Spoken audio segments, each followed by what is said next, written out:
you do that and we've got people rolling in, I am going to go ahead and welcome our guests, Stacy Stubb and Ara Memorian, and I am thrilled to have you here. Stacy, why don't you go first and introduce yourself? Of course. Thanks so much for the opportunity today. I love talking about some stats, so I'm really excited. And Ara and I have been friends for exactly 1 million years. So 2014 is when we met, 2014 specifically. Just buckle up. We'll be competing for stage time mostly. I'm Stacy Staub. I'm the co-founder and CEO of Weston Main Homes. We're based in Denver, Colorado. We have offices across the greater metro, the Front Range, and also in Oklahoma City. So stats is definitely like one of my passions. So I'm so excited to be here today. Awesome. Thanks for joining us. Ara, you're up. I am. So I'm a real estate broker in Toronto, in the Great White North over here. I'm the founder and managing partner of the Spring Team. We sell mainly in Toronto's urban markets, not too far out of the downtown areas. Don't venture too far out of the downtown areas. And I've been in business for almost 13 years as a real estate broker. And the team is about, we'll be almost 10 years old soon. And stats are something that I was never much of, a nerd or really focused too much on those things. Just kind of had more of an intuition for real estate and I've always done well at it, I think. But stats is something that I really started taking seriously at the beginning of COVID as a way to communicate with people that had no idea what was going on and thinking that everything was on fire. So I became a better statistician because of COVID. Awesome. And I love this topic. First of all, I am a big data nerd. I like looking at stats and trends and numbers. I like kind of figuring out those puzzle pieces. But I'm kind of excited about this topic today because it's so timely. Everybody right now is kind of dealing with this crazy market. Everyone's dealing with some of the same things, some of the same trends, having some of the same challenges.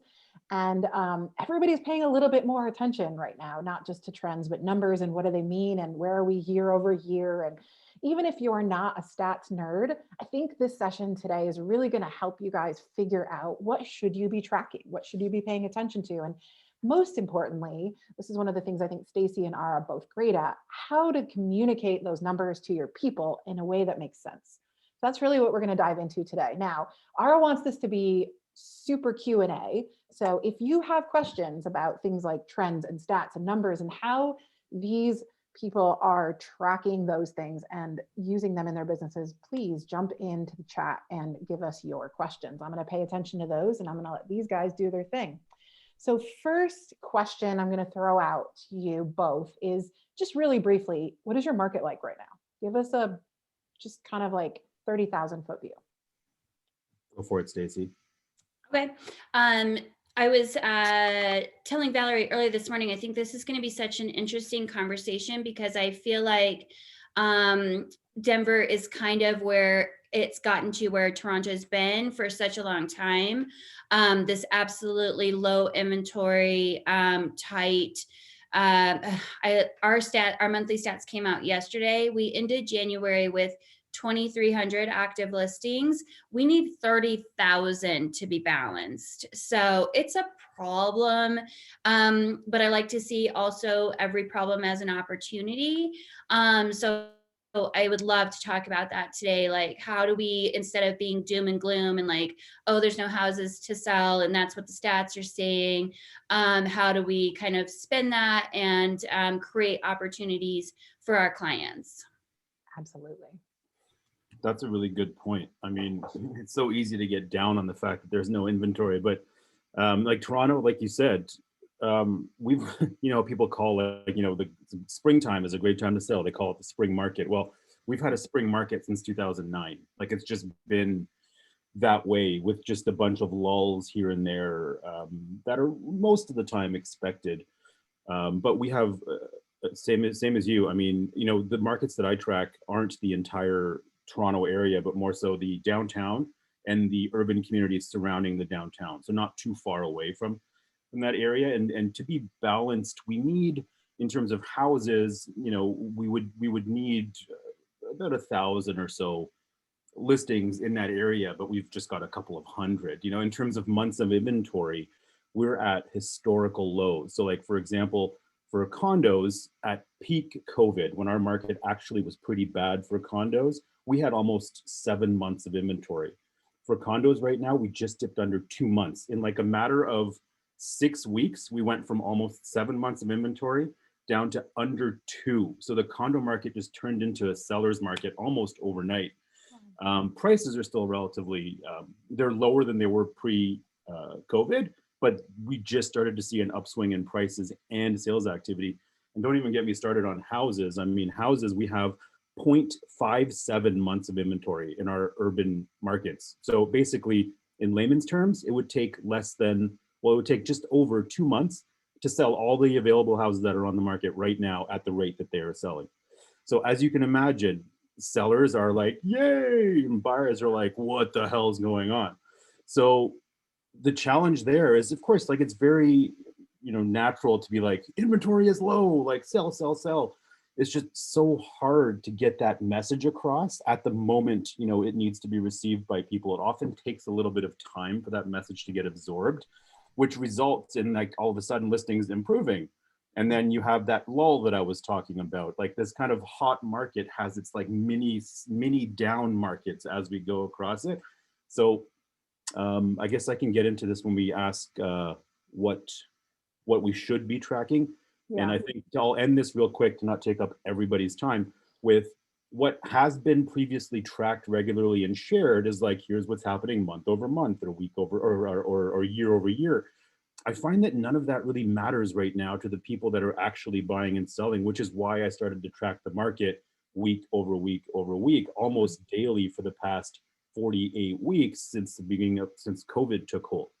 So I found that delivering the message almost as real time as possible is the most effective way to do it right now. I love that. Sorry, Stace, I'm gonna interrupt for 1 second. Go for it. I think that's such a good segue into sort of like what people should be tracking right now. You're right, because, we've heard like months of inventory and days on market and year over year, but you're right, the market is so small right now. It's so like immediate. So sorry, I interrupted you, Stace, go ahead. No, you're good, because that's exactly where I was headed. Since we opened Weston, Maine, we actually just had our 4th birthday yesterday.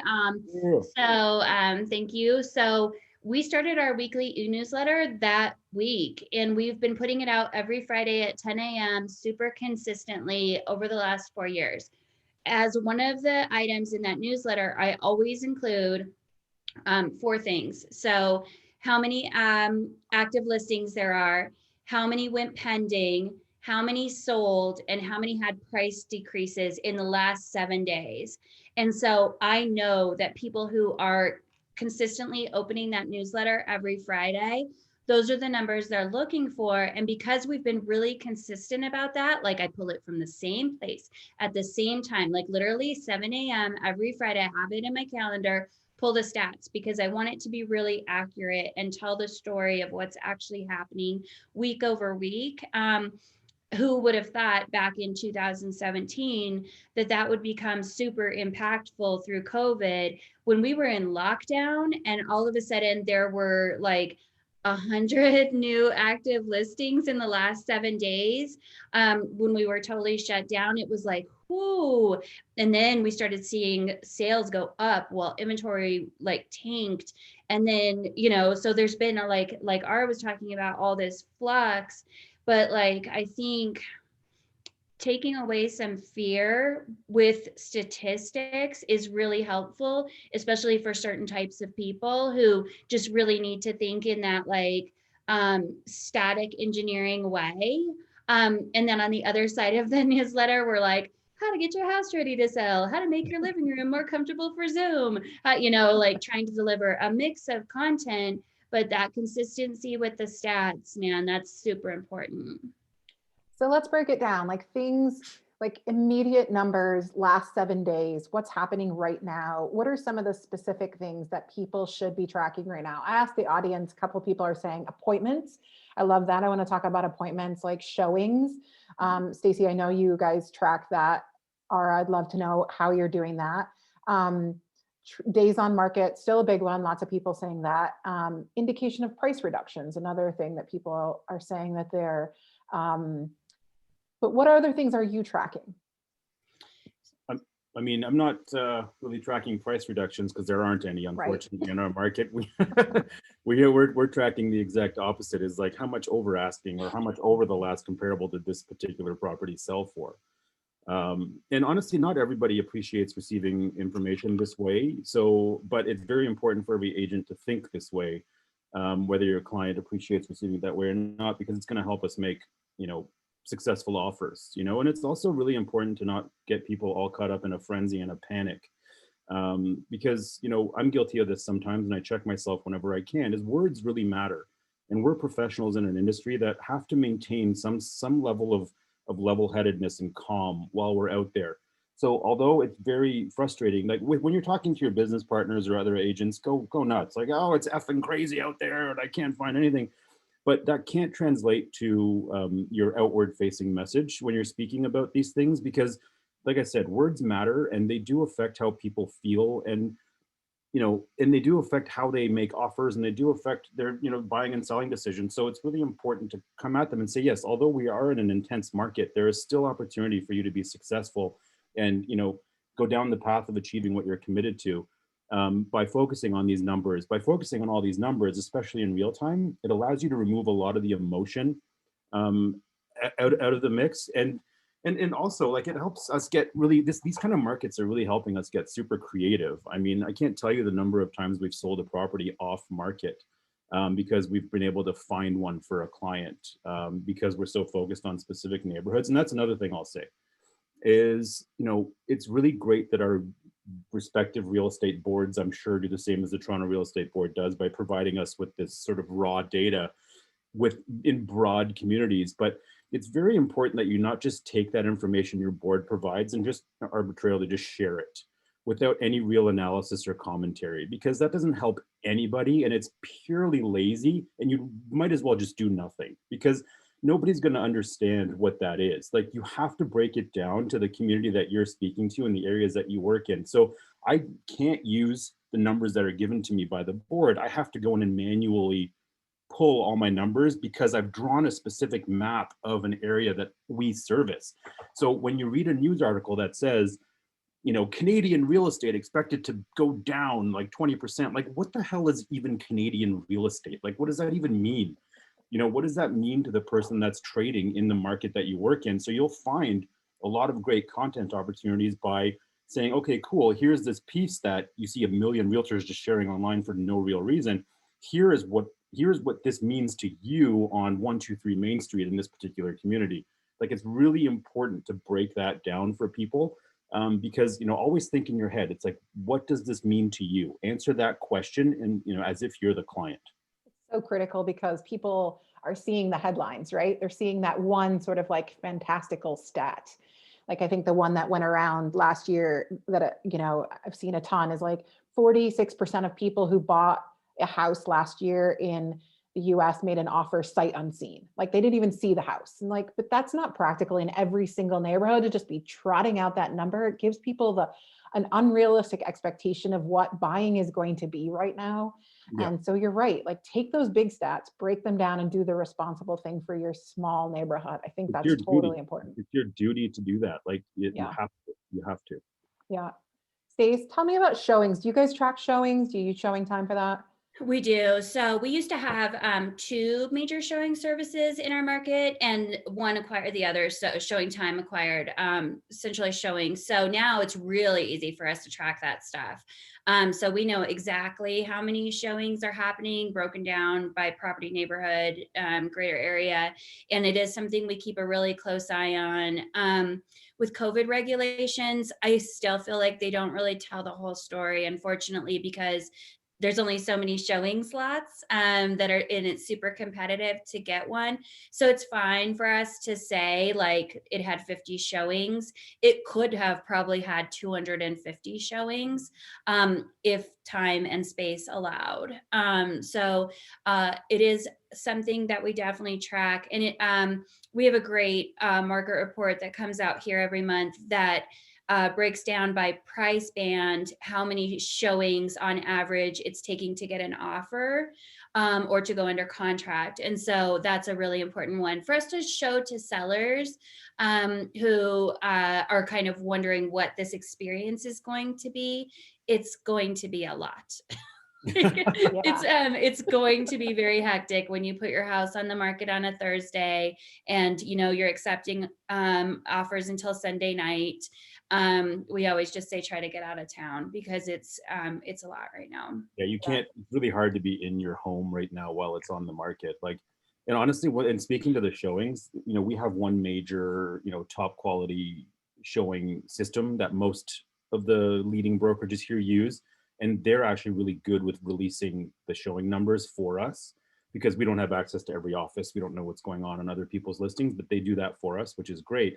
But at the same time, you could look at that stat and say, whoa, showings are down 150% from this time last year.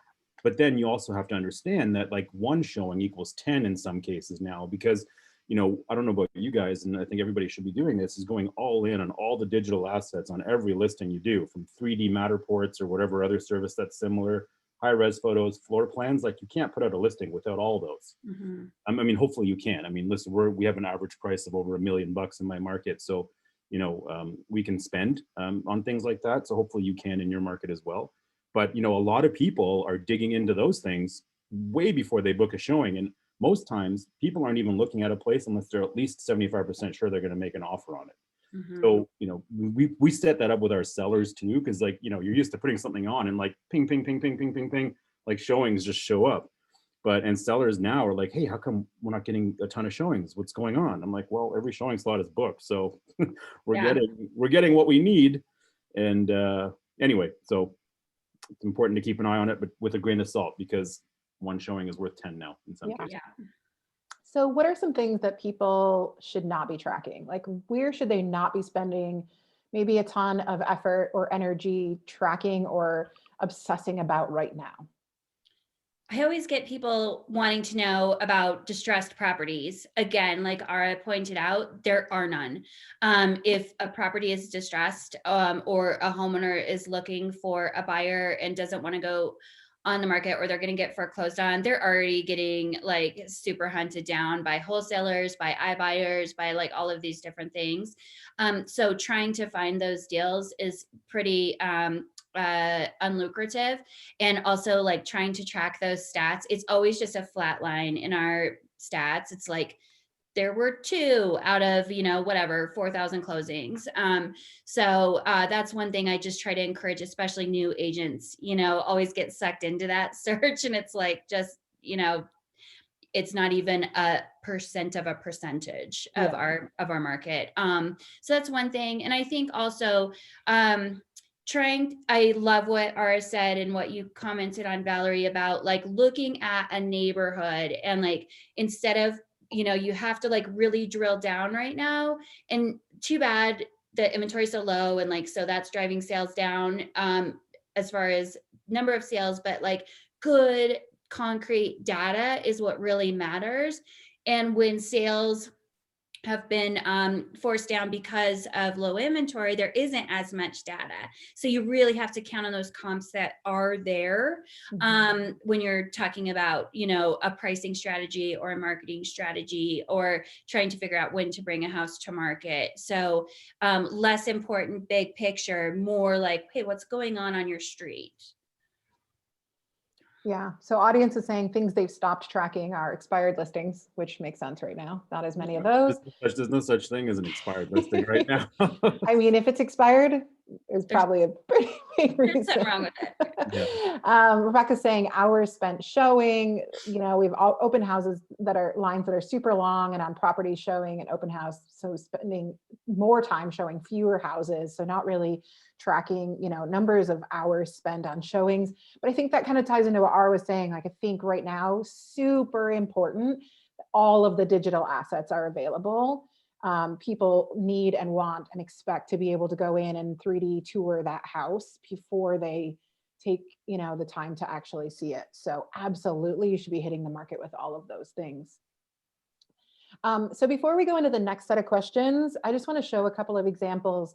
So what I love is that Stacy and Ara both have very different approaches to stats and numbers, and they're both awesome.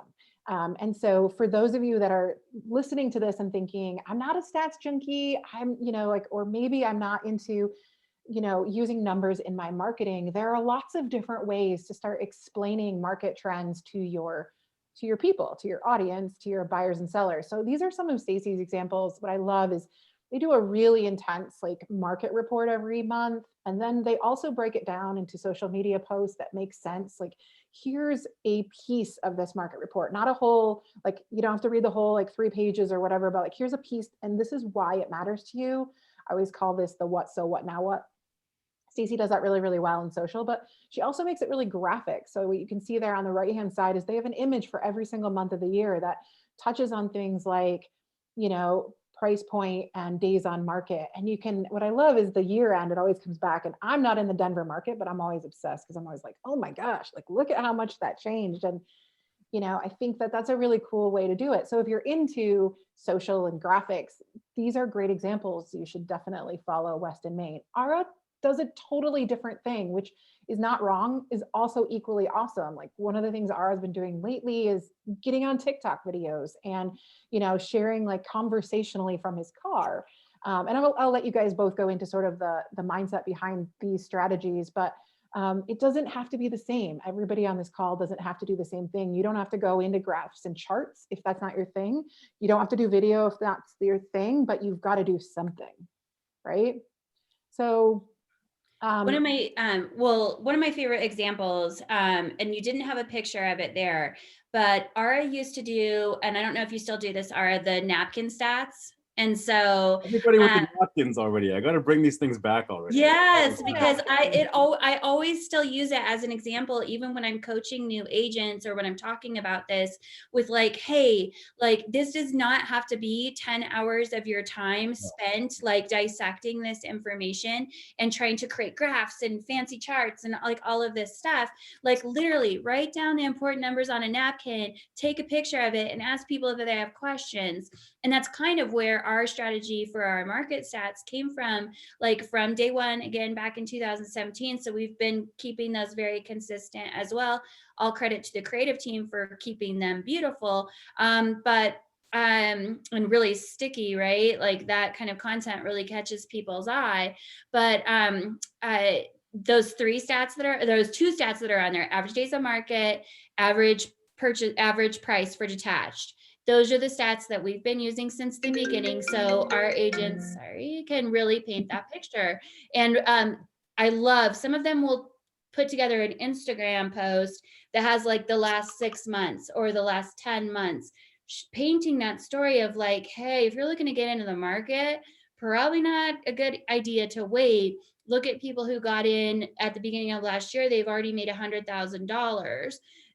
Obviously with a grain of salt, obviously presenting real information and with an offer to delve in further to someone's particular situation. But this is like the tease, right? This is like the yummy kind of like quick look at it that I think both left and right brain people appreciate. So that's kind of our philosophy behind it. It's definitely a lot prettier than mine, that's for sure. This is an interesting mix of stuff that you've chosen here, but it's a good example of stuff that I really do. My focus is just not so much the perfection, but more so the information. And, it honestly has received, I know, just to back things up a little bit, like you can't do any of this stuff until you know who you're talking to. Like, who are your clients? Nobody asks that question. Everybody just throws a bunch of, whatever at a wall and to see what sticks. But like, the reason I do things the way that I do, the reason I'm okay having a graph with me screaming in the background on it, the reason I'm okay having a video with my daughter with my hat and glasses, not all that like, in a typical realtor uniform, is because I know who my clients are, and they're people that absorb information this way because I've asked them. I've asked them what they want. Like, before you do anything, go and ask your clients what they want, what their problems are, what are they thinking about, what keeps them up at night, like what are their, I don't want to say pain points because it sounds so like official and markety, but like, yeah, what are they worried about? And I found out that what my clients worried about. So I deliver content in my market reports based on who my people are. So I don't even know where I was going with that, but like there's a whole, yeah, well, I don't even know where I was going with that, but that's No, I think like the trail you were headed down was like how to deliver content in a way that's consumable, and knowing what that is to your client base is super important. Like I have 200 agents, so trying to create content for them, we always have that in our heads, like, how is this going to look when Stephanie puts it out? And she's really great on Instagram and is really good at like a call to action. And then when someone uses it in their Insta reel, or when someone uses it in their LinkedIn, that's really different. So how can we put out content that works for everyone, but then is also really easy for them to customize, if that Yep. makes sense to No, their I audience? totally feel you. And honestly, that's how we really operate our team. And we essentially have a training program within our team that, so we have one core piece of content, which is like the market update that goes into our website, thespringteam.ca. So from that, then, all of our training it revolves around how to deliver messages to your people. And each one of our agents has different people. So they all do, whatever they do with that information that I have, because we all work in similar markets, and they put it out in their own way. Like Mila, who is one of our all-star agents on the team, she puts out information in the way that her people will receive it, but it all comes from the team sort of core research. And I can't wait till my team gets up to 200 agents. We're not quite there yet. We just hired 2 today, actually, which is really exciting.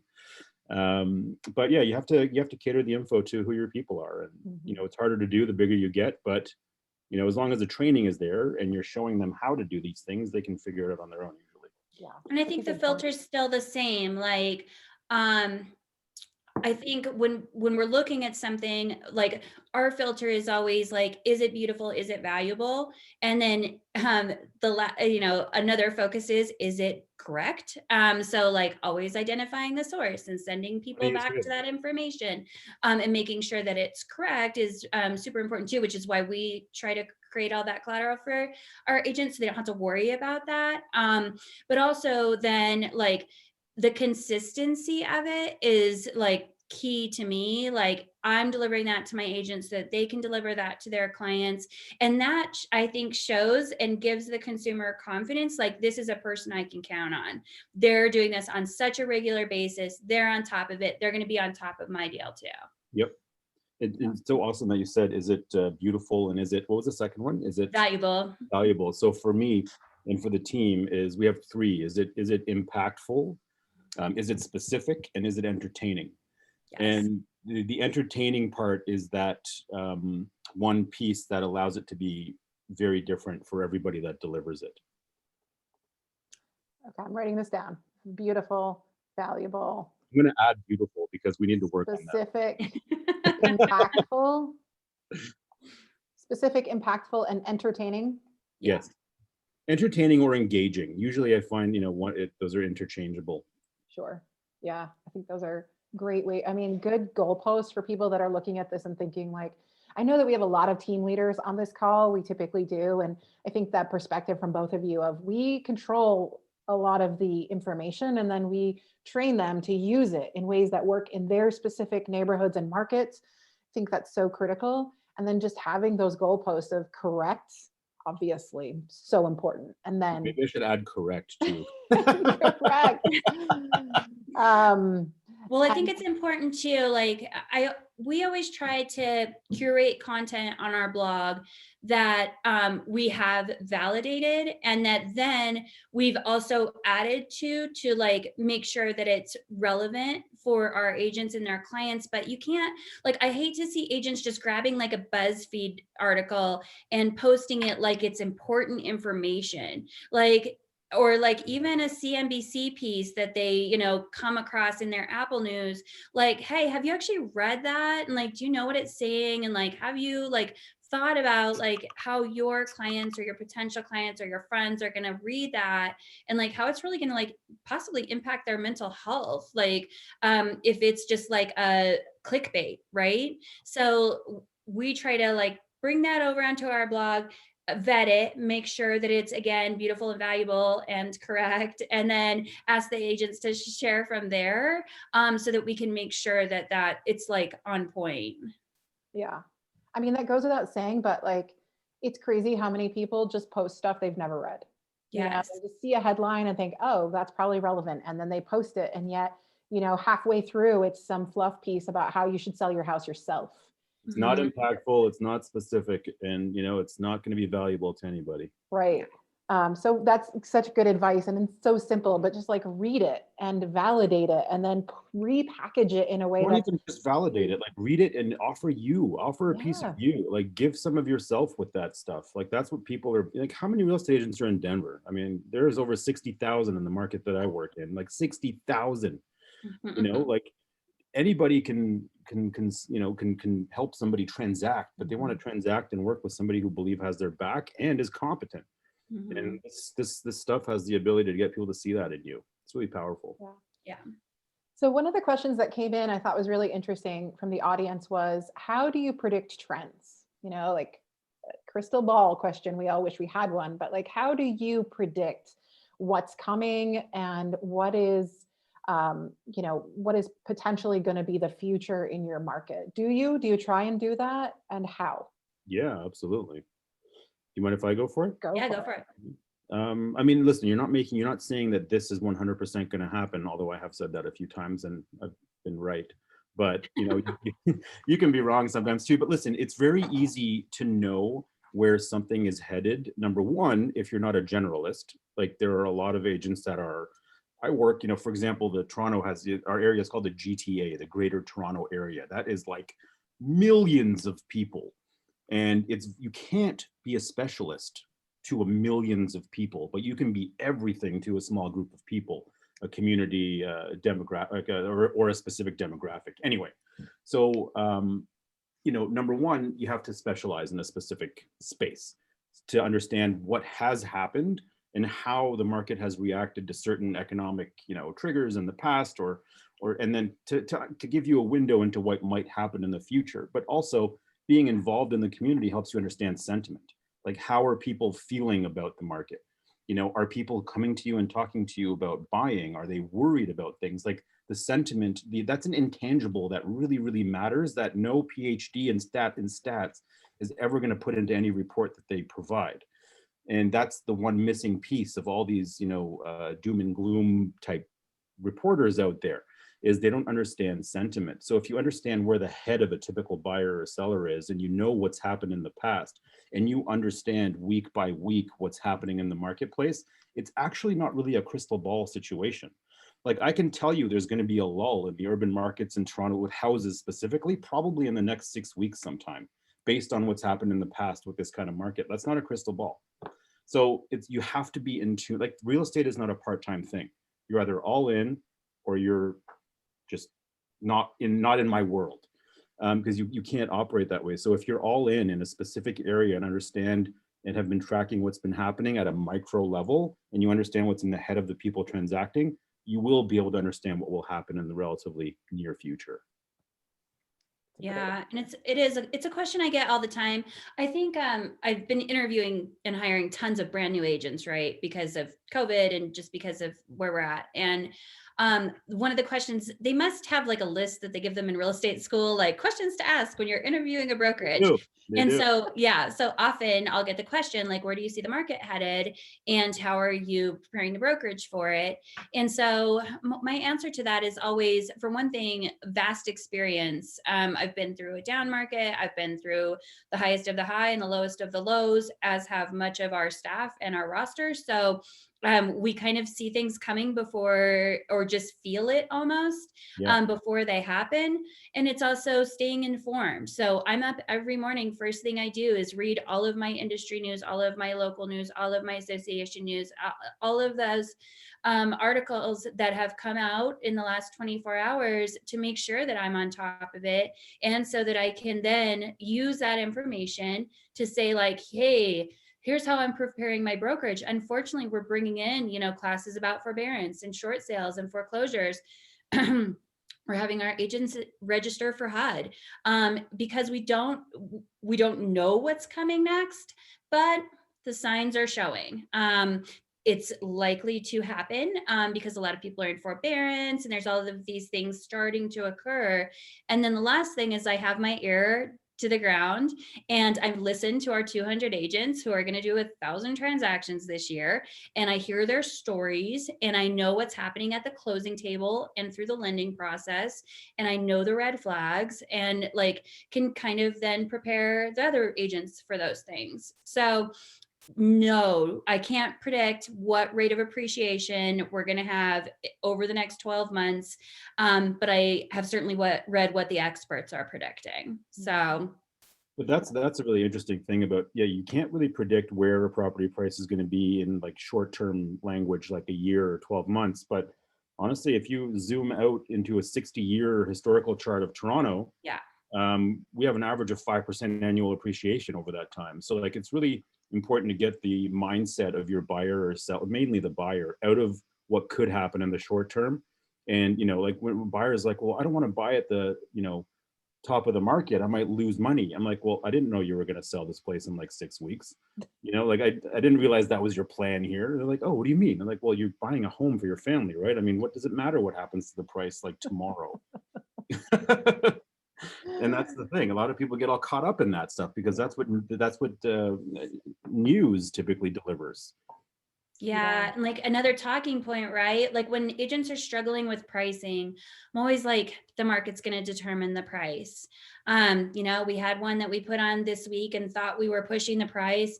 It ended up going without a single showing, actually, for tens of thousands of dollars more. And, you know, we thought we were pushing it. So the market determined the price. And that wasn't something that we could like look at the comps and go like, I bet there's going to be, you know, hundreds of eyeballs on this video and like 10 people are going to write an offer sight unseen tonight. Like that happened. But it doesn't always, and we can't use that as like the game plan for every listing. But I think it's just those indicators that you just have to stay on top of. We've actually even stopped telling our seller clients how much we think their house is worth. Mm-hmm. We don't get hired based on what you tell them the house is worth anyway, like, you know. And we actually just tell them, like, if somebody comes in here and tells you your house is worth exactly this, they're lying to you. Like they don't know. They don't know. We can give you a range of what we think is going to happen, but it's so unpredictable out there right now. So it's super important to give ranges in that case. That's really, really good advice too. I think, you know, for people that are looking at how they're looking to these numbers to drive their listing strategies and to their marketing is, you know, you can't market to the outliers. You know, you can't look at the one crazy outlier record setting thing that happened and go, that's the norm now. Anomalies. Also can't go, that might never happen again. I think it's that wisdom that Stacy's talking about, of that experience to sort of, and if we've newer agents on this call that don't have that, like that's where you talk to people that have been in the industry a long time and say, have you seen this? Have you been through this? What's your experience? What should I do? You know, don't be afraid to ask those questions. Can I tell you something that I did that was a mistake that I learned a lot from? Sure. So when in 2017 in Toronto in March was sort of the peak of real estate prices in Toronto, there had been a massive gain where condos went from selling at $600 a square foot regularly all the way up to $1,000 a square foot regularly within a matter of like less than a year. Mm-hmm. It was a serious jump. And at the time I was calling it like a generational gain. Like we're never going to see this kind of gain again. And looking back at it, I was like, imagine how that made people feel. Mm-hmm. What, you know? And number one, who am I to say something like that? So I made a call at the time because I had never seen something like that before. So the gist of it is to not make any assumptions on the market based on your personal experience with it, because, you know, as many people who have been in the business longer than I have probably already knew that. So, you know, now, and of course we had another gain where now we're selling units at up to $2,200 a foot in some buildings, but now $13 to $14 a foot, $1,300 to $1,400 a foot in some cases as well. So like what I thought was a generational gain was actually just the highest gain I've ever seen in my career. But then we did that again like last year. so you know, just to manage your people's expectations by not making huge calls like that, because that could make people feel like they missed out. Yeah, that's very, very important. Rebecca asked in the chat, there are apps like HomeSnap, which I know, Stacey, you're familiar with, that'll say something is least likely to sell or more likely to sell. And she's asking, what types of things do you think they put into consideration when deciding that? I mean, technology that right now is sort of doing this AI version of this is your life. Like what are, and she's saying, or is that based on years owned or equity in the home? Or Stacey, what is your advice on people that are looking at, things like, Zestimates and HomeSnap and AI and auto-generated predictions right now? So that's big data. And every platform uses a different marriage of algorithm, a different combination of sources to determine those values. And so I happen to know that HomeBot, for example, uses 70 different data points. And so they pull from everything, not just from property records and market trends, things like that, the comparable values, sure. They're also looking at like what people are clicking on in newsletters, what they're signed up for as far as registered, what are they registered for at Target? Like what are their favorites on Amazon? And they're then predicting like, this person's, they know, like the algorithm thinks that this person might be likely to sell in the next 2 to 3 years because they're probably pregnant and maybe they haven't even told anyone yet. Like that's how like crazy that data is. So it's really important. I always like carry this back to then, who should know that about your clients? You. Like you should know how much equity they have in their house, how long they've lived there, what their interest rate is, how likely they are to move because of life changes. So that's how you flip that script. And like you can't compete against those algorithms. As far as like knowing all of the things about all of the people, but you should sure know those things about your people, and you better be the first one predicting that they're going to move so that you get that listing. So does that sound like very old school real estate in response to a technology question? Absolutely, because that's what it's still all about, is your people. So statistically, if you're farming a neighborhood, you can start to build a list, pulling these like target demographics of like, who do I want to target with this postcard mailing or whatever it is, but you better be doing your ninja because someone else is pulling big data about your client. Yeah, absolutely. That's interesting stuff. We don't we don't really believe in big data here in Canada. It's not a thing. Not yet. We'll get there. Not yet. I mean, we're definitely not quite at that level of big data at the moment. At the municipal level, we have really great big data initiatives from the city with demographic information and stuff like that. But I mean, going back to the old school answer to a tech question, I mean, this is just one of those things where you just have to focus on the people that have already given you their money. Focus on the people that you've already worked with, that you have relationships with, and every single year you should be sending them CMAs, like just as part of in your CRM, when your client gets in, does a transaction, you help them buy or sell a place, you put in your CRM that follow up in a year, let them know what their place is worth now. Like this has to become a habit with every single person you have in your world. Then things like, all the Zillow haters and all the other tech haters, like there's no time for that in my head. Bring on all the competition, bring on all the tech. It affects me zero. Like it affects like the agent that's taking care of their clients, like nil. I have people that use these real estate brokerage apps that offer sold prices and all this tech, but they come to me to do the transaction. Like it's you just got to take care of the people that have already trusted you with their business, and everything falls into place. These apps are great. Use them to your advantage, buy leads, whatever you need to do. But as long as you take care of your people, your business will be just fine. I love that. Such good advice. Focus on the people who have already given you their money. So I'm going to pitch you guys a question here in just a second on best advice for people, in this market, facing 2021, dealing with all of the things that we're dealing with, lockdowns and COVID and changing markets. So I'm going to ask for your best advice. Before I do that, though, I'm going to just take a second and and talk to the audience a little bit about CRM. So I love that Ara just mentioned that. Like, if you aren't using a tool that can track that can remind you, that's what we do. So happy to help you. And if you are in the market for a CRM, if you are looking for something that's going to help you nurture those leads, talk to your people longer, stay in touch, we have a resource for that. So a couple of things that you should be tracking if you're using Realvolve, if you're using workflows, conversations and contacts long-term. If you don't have a plan for talking to your people years beyond the transaction, that's something we can help with. We can also help with listing coordination. So if that's something where your team is not communicating what's happening when a listing takes place, we can help with that as well. And transaction coordination. Hopefully you have some idea of all of the different steps that you need to take within a transaction, and we can help you coordinate those.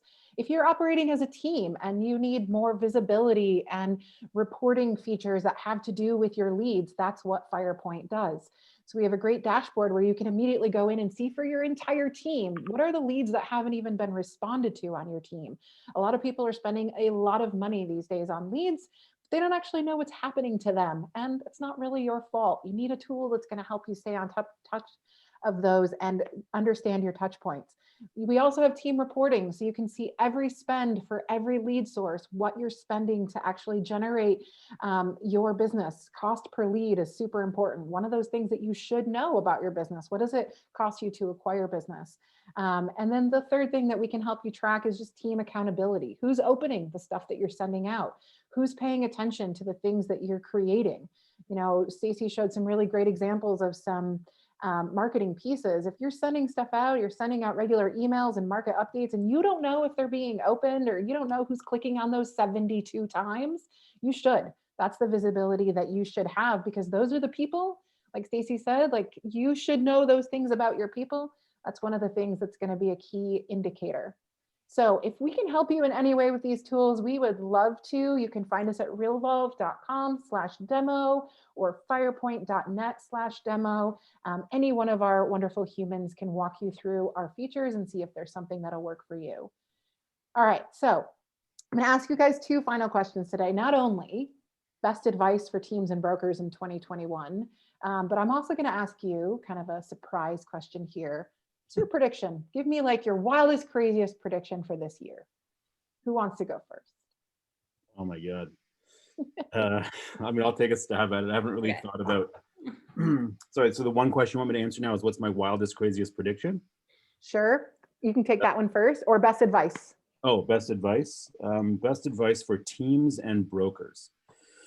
Wow, I don't even know which way to go with this, but I'll just do what we do is just focus on quality versus quantity when it comes to hiring agents, and make sure that you have a plan to, fully train and help those agents get to where they need to. I know it's such a general, silly question, but like, it's not really a revolving door here. Like, we turn down more agents than we hire, very specifically because we want to make sure we can train them and have them deliver our message the way that we need them to. So I know it's not a super sexy answer, but really quality over quantity would be my best advice. It's good advice. All right, craziest prediction for 2021. Me again? Yeah. Oh. Or you can think about it. We'll let Stacey go first. Stacey, best advice. Best advice for teams, even agents, brokers this year. Consistency and systems. So perfect segue from the CRM. No matter what CRM you're using, your database is your business, and taking care of that database is your everyday job as a realtor. So as far as the market stats and the content that you're delivering, pick something and stick with it, and then track the return on that. And like Valerie said, if you're sending out a weekly newsletter, or if you're Happy Places Instagram and that's where you're doing most of your marketing, are you creating engagement? Are you delivering value? Are you actually like testing things to see what creates the most impact and has the most flow? I think is really the most important thing. Like, be careful not to buy into time sucks where you're not actually turning it into a money-making activity is really important. I love what you said about consistency and systems. You can't be successful in long term without those two things. And The past 3 years of my life has been dedicated to those things. It's been night and day. It's crazy. Yeah. And I mean, that's really what numbers and stats and trends all mean is like, are we figuring out where our consistencies are and where we can fix our inconsistencies? Are we tracking that? So If you can't Yeah. track it, you can't manage it, right? Like Right. you know, you're not, you just feel like you're just constantly wasting money that way. Yeah, absolutely. Okay, who wants to go first? Craziest prediction for 2021. Well, I'll go with crazy prediction for 2021. It's not even going to be COVID related. It's just going to be, I believe that on average, Toronto condos will start trading at $1,500 a square foot Oh, by the end of 2021, and the average house in our urban markets is going to start trading at $2 million. yikes. Wow. Mine, I think has to be a little COVID related. I think that when things start to open back up a little bit and we start to see people travel, and then we see a loosening up of all of these people who are afraid to move during the pandemic and suddenly feel safe to do so. I think we're going to see even, unfortunately, a tighter inventory situation across the US. And I think that being prepared for that and budgeting for that and taking care of your people and making sure that you know where they're at in this is really important. So I would predict not to see sales go down, but to see sales really change as far as what makes people move through the rest of this year. Yeah. It's a good prediction. I think that answers one of the questions Pam asked in Q&A was, do you think we'll get more inventory on the market after the COVID housing protection laws expire? And I think you're right. I think we'll just see it change, not necessarily massive increase. There's another good question in chat. What are you doing for your buyers that aren't able to find a home on the market that they're looking for due to low inventory? Thoughts on that, either of you? Yeah. You need to know the market. You need to know who's moving. I did a session at Inman last week about how to find inventory or how to find listings in a tight inventory situation. So we went through a lot of things. It was Jeff Lab and I, but the things that we really talked about they weren't tech tools. They weren't, any of the magic bullets that someone might be trying to sell you. It's really like, how many people do you know? How many people are you connecting with on a regular basis? And are you going to be the first to offer to be a resource when they need help or they think about making a move? So staying in front of them with regular touches, that can be a combination of things, and you should have a marketing mix that's serving them. But that's really the secret. I'm sorry, I don't have like a top secret. Here's the breaking news headline, how you're going to find your next 10 listings. Just keep doing the work every day. Yeah, for Yeah. sure. I mean, honestly, listen, I'll give you a little case study of a client that was looking for a specific kind of property that just wasn't on the market in this one particular building. So number one, it's really important to know where if this buyer you have is like looking all over the place, you need to get them to focus. And once you have them focused, like honestly, we identified the 9 units that this person wanted within this one particular building, and we sent them all offers. Wow. And one of those offers started a conversation. So it's no longer just leaving a note saying, hey, I might have a buyer for your house, because like that's also confused with some shady marketing tactics people who don't have actual buyers use. So it's not become effective anymore. So literally like copy of a bank draft, a certified check, bank draft, whatever, and an actual offer sent to people. Wow. And then somebody like, well, what if more than one person accepts the offer? Like nobody's getting these things and just signing it and saying, okay, sold. Like it's it's a really serious way to start a conversation if you know your buyer is like super hot. That's a But great. aside from that, we honestly just leverage the broker community and just call every single agent that we know, find out what's coming to market. And then if those two things fail, we're dropping off offers, and then we're literally knocking on doors. But we haven't done that since COVID, unfortunately. We don't go and knock on and doors of houses our clients have identified. But there's no secret magic bullet. It's just you got to get out there. That's the work, right? That's right. So my favorite takeaway from this session, I have to say, is correct, beautiful, valuable, specific, impactful, and entertaining. How you take all of the stats and numbers and distill them down for the average person. That is a really good goalpost. I have really enjoyed this conversation. I think we could go for at least another hour. I have tons of questions. I'd love to continue talking about the market. I want to thank you both so much for your time today. I also want to give you both the opportunity. How can people reach you? How do you want them to reach you or follow you? And if they have referrals or business for you, how can they reach out? Stace? I'm easy to find. I'm at Stacy Staub or at Weston Main Homes, pretty much everywhere. I love a good DM, so hit me up. And I would love to connect. If you have needs across the greater Denver metro area or greater OKC, I can be a great resource for you. I will match you with the perfect agent to help you or your client. So don't hesitate to reach out. Nice. And I'd echo that for Toronto. If you have any clients moving to the Toronto area, we have agents that cover the entire city. Everybody's a specialist on our team, which is one of our unique features. You can find me anywhere on socials at Aramammo. So just drop the, ARAMAMMO on Instagram. I'm not so active on TikTok. I'm just more of an observer there, but Instagram, Facebook, I'm pretty easy to find, or thespringteam.ca is my website. It's a new one. We're just going through some things. So there's some hiccups in there. So don't pay too much attention to those things, but I'm easy to reach through anywhere really. Awesome. Well, we've Hey got Val, I had one last thing. In our we're in a mastermind group together, and I thought that Melanie dropped all of our mutual friend Melanie Pichet dropped a really awesome quote in there this morning, and I think that's like would be really appropriate to share during this session, and it's like still blowing my mind. I know, it's But giving me a bit like of heartburn though. Okay, so like I'm just gonna leave it at this as like an aspiration, or maybe like a once a week goal even.